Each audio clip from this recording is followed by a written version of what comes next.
everybody doesn't win. And the sooner you wake up to that biology is ruthless, man, then you get a little fear in you. And when you get a little fear in you, you start listening. Because if you're truly afraid, you listen. Let a little fear come in and drive you and motivate you. We're set up for failure because we think we're going north, but we're going south. That's why 50% of people who get married divorce, 80% of businesses fail. That's why 30% of Americans are on some form of antidepressant medication. That's why 60, 70% of people are overweight. I mean, in a way, we're kind of fucked. But we live in a society that's very narcissistic. You're told like, oh, everybody's a winner. No, not everybody's a winner. That's like saying everybody's blonde. There's a definition of what blonde is. Blonde is like this yellowish hair. So you lose meaning when you start going, everybody's blonde. When you see your life and anytime there should be pain, you go, no, no, no, no. It was just how it was meant to be. No, look yourself in the mirror sometimes and go, you know why I'm not happy? It's because I didn't listen 10 years ago and I got in the wrong career. You know I'm not happy? Because I married the wrong damn person. It wasn't meant to happen. Yes, everything happens for a reason. You made a bad choice, but it didn't have to be that way. And the second you build up pain, and this, by the way, is not my opinion. If you talk to guys like Dr. David Buss, top 10 most cited psychologist in history, okay? He's one of my main mentors. He told me, I said, do adults change? Like, we do all this self-help videos and podcasts. I said, am I wasting my time? He goes, yeah, kind of. I said, why? He said, well, after 25, it's very hard to teach old dogs new tricks. By the way, that's why I've changed. Most of my stuff targets people 18 to 25. That's why I do Snapchat and all that, because there's hope for 18 to 25-year-olds. Now, if you're over 25, before you get depressed, he told me, but I have good news for you, Tai. I said, what? He said, adults learn through massive trauma. So you will learn. You have to let in some trauma into your life. And that's rough, but no pain, no gain. Like if you are 100 pounds overweight, and you want to be able to play basketball, here's my news for you. Everything happened for a reason. You got fat because you ate too much and you didn't exercise. So welcome to the gym. And the first year is going to be hell, but that pain hopefully will reprogram your brain that every time you want to eat that nasty thing, go, wait, I don't want to go through that pain again. So I think one of the myths of society is we won't let pain in. We just excuse it all away. Like, no, that was meant to happen.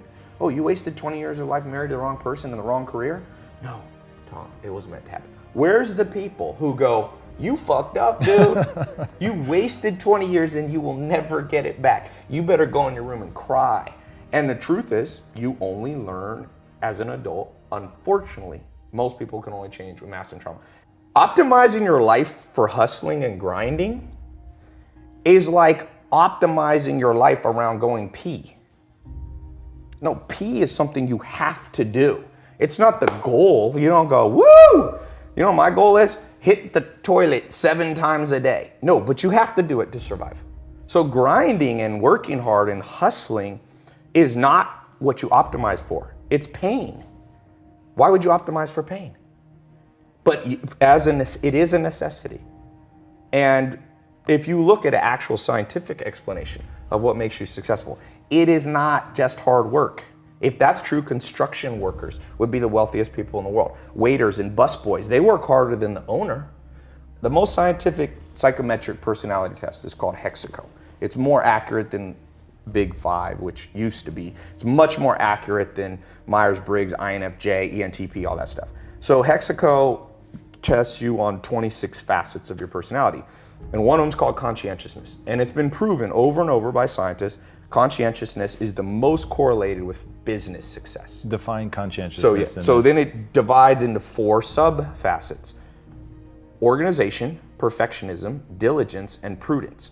So the real truth is hard work is 25% of the formula because diligence is known in the common language as hard work, okay? So if you just think diligence alone will get you success, you're like a basketball player that thinks you'll play in the NBA because you can shoot free throws. You ever seen the best free throw shooters in the world? They're old 70-year-old men who shoot underhanded, but they don't play in the NBA because the NBA is not all about free throws. So NBA is Scoring, defense, free throws maybe is one component, rebounding, assists, there's a lot of components. So the other three you have to get good at. So the first one is perfectionism. People, you have to know how to double check your work. It's that simple. It doesn't mean you're always a perfectionist, but it means when it's important, when you're a pilot of an airplane, double check before you go. If you get on a plane, you hear the pilots double checking, the co-pilot going, hydraulics. And the guy goes, hydraulics. And that's why planes don't crash. And it's called 6 Sigma. It's 3 defects per million. Your goal in business and in life on the important things is to make 3 mistakes per million transactions. And the only way you do that is by being a perfectionist in terms of double checking. So that's 25%. The next one is organization. I can't tell you how much better my life is, and anybody watching this will be, if you wake up every single day and you take 10 minutes. I have yellow notepads sitting all around my house. I got that from Bill Gates. Bill Gates built Microsoft at 17 by locking himself in a hotel room with 6 yellow notepads, and he wrote out the whole basic code for DOS and things that built Microsoft, okay? He became the richest man in the world 18 years straight because he was organized enough to lock himself in a room and think through his day. And so what I try to do, and whenever I do this, I have a great day. Whenever I don't, I notice it. Be organized a little bit, 10 minutes. I actually have this little couch thing outside of my shower, and I put a notepad by it. I take a shower when I wake up. I walk over to that, I kind of sit there, and I just write out, it can be as little as 3 main projects you want to get done that day. So organization is the other 25%. So now, and then you have diligence, which is hard work, hustle, and perseverance. But the last one is the kicker. And this is what I was talking about, the rewiring that has to happen. The last one is something called prudence. Scientists call this prudence. Prudence is the ability to make the right decision. And I can't tell you how many entrepreneurs and non-entrepreneurs, even me at times too, I'm not special, I'm lumping all of us in this. Because of our upbringing in society, our goal is, let's say our goal is like that camera right there. So let's assume that's north. So I have this compass in my brain, and my goal is to go right there. Let's say it's a mile away, so north. What happens if society, my upbringing in school, wired my compass exactly backwards? So I think, let's say I can't see that camera, but I know I want to go north. So I pull out my compass and it points that way. So I just take off walking. And I do it in an organized fashion. I do it in a perfectionist manner. I'm perfecting my steps and my posture. I'm also working on, hard work and hustle. Keep walking towards your goal. Well, the truth is, if you go south when you should go north, you could have gone 1 mile, but the earth is about 24,000 miles in circumference. So you get to walk 24,000 miles and you'll come up on the backside and you will get your goal. That's most entrepreneurs. The average person takes 20 years to become a millionaire. 90% of businesses fail within the first 5 years, 80 to 90, depending on what statistic. Most people, I did the math once, the average American has $60,000 saved by the time they're about 60 years old. So my answer, I did the math, you can do this with a simple financial calculator. Everybody in America, your parents, everybody you know will be a millionaire if they live to 160. At 160 years old, if you take 60 grand at age 60 and you give it a decent return on investment, 8%, 10%, you'll be a millionaire at 160. But the problem is, the great philosopher, I think it was Aristotle or Socrates, said, the problem is art is long, but life is short. The art of living and getting to your objective is long, but it doesn't have to be. It's long if your compass is backwards. So the whole point of what I was saying about adventure at the beginning is I'm trying to take my south and point it to the true north. And you have to learn that from books and mentors and life experience and listening and finding in-person mentors and all those things. They help adjust your compass. And most people are gonna get what they want, just about 40 years longer. Are there like key principles though that you can use to turn that compass so north actually points north? Yes. First one is just like Alcoholics Anonymous, admit you're lost. And that one's hard for people. You tell people, even for me, sometimes I want to think I'm smart and I got it all figured out. And sometimes I'm like, wait a sec, I'm still lost. And the acquiescence, the admittance of the fact that you're still lost it gets you on track a lot faster. So if you're watching this and you feel lost, it's better to just sit down and be like, I'm lost. Because the day you admit you're lost is the day you allow yourself to be found by people who can give you a tip. But what's the equivalent of that? Because obviously if you're an entrepreneur, nobody's looking for you. So that's the one They are catch, though. right? Who is? They are. You go to Barnes & Noble, people selling their books. They're looking for you as a customer. So read. Read. I mean, the fact that people argue with me on this reading thing, and people argue with me about mentors. No, just use your own gut feeling. Is that how you learn English? When you were 2 years old, you use your gut feeling to start conjugating verbs? No, you learn from other people. You learn manners, you learn language, you learn all things valuable. You learn to drive from another person. So doesn't it make sense you learn life? So books are just the mentors who maybe are dead now. You want to learn about Steve Jobs? He ain't alive to teach you. But you can learn through accumulated wisdom. And that's why, trust me, very few powerful businessmen I've ever met don't read a lot. Warren Buffett, who I think is the best businessman by far in the world, he has 75 companies that he pretty much runs, 200 billion in revenue. He reads 8 hours a day. He reads 600. He said he slowed down in his old age. He only reads 500 pages a day. Bill Gates goes on reading vacations. Mark Zuckerberg just started a reading once a week book club on Facebook. It already got a couple million followers. And now with audio books, there's no excuse. You got YouTube videos. Let this thing run in the background. And it's better if you can find it. I mean, better than books is in-person mentor. That's why I do a podcast. I started Google AdWords in 2001. Okay, I got lucky. I just stumbled and I was one of the first people to ever use online advertising. I was in, I think, the second month Google AdWords launched.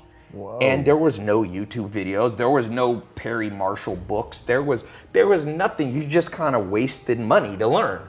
Now, we're the most spoiled generation. Everything, this computer on this phone, iPhone 7, is more powerful than the first rocket that put man on the moon. That cost billions of dollars. Now we get that for under $1,000.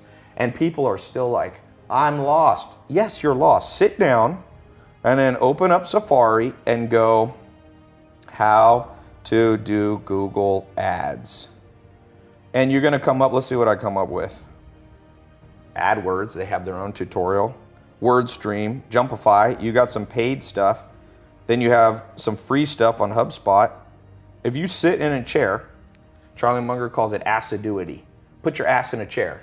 Sit there and focus without being, the average American right now, the average person in the world, our attention span has dropped to 5 seconds. The sad news is the average goldfish has 6 seconds. We're now competing with goldfish and the goldfish are winning. So if you don't have assiduity to sit down, read, there is no solution for you. You will always be poor because you'll always be beat by somebody who's willing to sit in the chair. Is there a way for people to build that discipline? Yes, pain. And that's why I'm not a big believer in delusion. You asked me one of the rewiring things we have to do in this world. I'll tell you one. You ever heard this myth? Everything happens for a reason, so just accept it. Well, there's kind of truth to that. If I jump off a building and break my legs, yes, everything happened for a reason. The reason was gravity. Like that's why you break your legs, and physics. Legs brittle, concrete not brittle. So, but people interpret everything happens for a reason, be like, well, I was meant to learn from that thing, and then BS. Read Richard Dawkins' The Selfish Gene, one of the most important books written in the last century. He says, organisms that only learn through trial and error lose to organisms that can learn through other people's trial and error. Is anybody here, we got a little live audience, anybody here ever had to be hit by a car to learn to look both ways? I didn't. I kind of learned from just somebody telling me, big car, 2 tons, velocity, smash, dead. And I now always look both ways. So if your myth is that the only way you're gonna learn is just through massive mistakes and trials and error, you haven't read Richard Dawkins' book. If you believe in evolution, or even you don't, you believe in creationism or whatever, why do we have big brains? Because we do have the biggest brains on planet Earth. Not always use them, but we got the biggest potential. It's to be able to, what Richard Dawkins called, project. So you can literally sit in this chair and predict outcomes without having to do them. And because we're all narcissists because of society and Instagram and all this, and I'm guilty of that too, we don't like to be uncomfortable because a narcissist's story to themselves is, you're the best. And so your worldview is messed up. That's a wiring issue. Let me put it this way. I meet people who think they're smart, okay? What it really tells me is they've never been around actual smart people. If you're really smart watching this, let's say you have 155 IQ. That's what Bill Gates has, and Albert Einstein were up there. My step-grandfather had 155 IQ. He speaks 14 languages fluently. He can write Chinese. He's a chess master. He can play 3 other chess masters without looking at the board while they look at the board and beat all of them. If you're smart, you can do that. If you're not, I got good news for you. Warren Buffett says you only need about a 125 IQ to be very successful. But it's better to stay in your lane and just go, I'm not that smart, but you can hire 155 IQs. But that's an example of what I'm talking about, of this rewiring. Right. So these practical things will change your life. All right, since you have a concept called never be the bitch of your own mind. Yes. What do you mean by that? Your own mind is driven by deep evolutionary drives. So, for example, narcissism is a protection mechanism, right? So your mind wants to tell you you're amazing. It makes you its bitch. You have to override that and go, you know what? I'm not that amazing. So let me go learn from amazing people. Do you have methods for people to do that? Because I think that's so important. So I tell people, don't trust everything that your mind says. Certainly don't buy into all of your emotions. Just because you have an emotion doesn't mean that you have to act in accordance with that. But how do you help people get over that? How do they overcome that? I think humans, for the most part, learn by osmosis. So it's hard to lecture people into success. But what you could do is you could inspire people to understand this. So for example, if school system could find all the 14-year-olds and find out what they admire in people, right? It's the reason I show Lamborghinis and Ferraris, because I got a lot of young followers. And you know what 19-year-old guys like? Lamborghinis and Ferraris. So I show that part of my life because then they listen to the other stuff. So first you gotta lead by inspiration. This has been proven over. You cannot pound stuff into people's brain. People actually do the opposite. When parents tell their kids, you gotta read, nobody reads. But if I show a Lamborghini and Ferrari, which is the reward that people want, and then people go, how do you get it? I said, see all these books, I read them and put it, then people, I have more school kids reading books, I think, than anyone in history. I don't say that cocky. I'm telling you, it astounds me because all I had to do was put up a video with Lamborghinis. Right.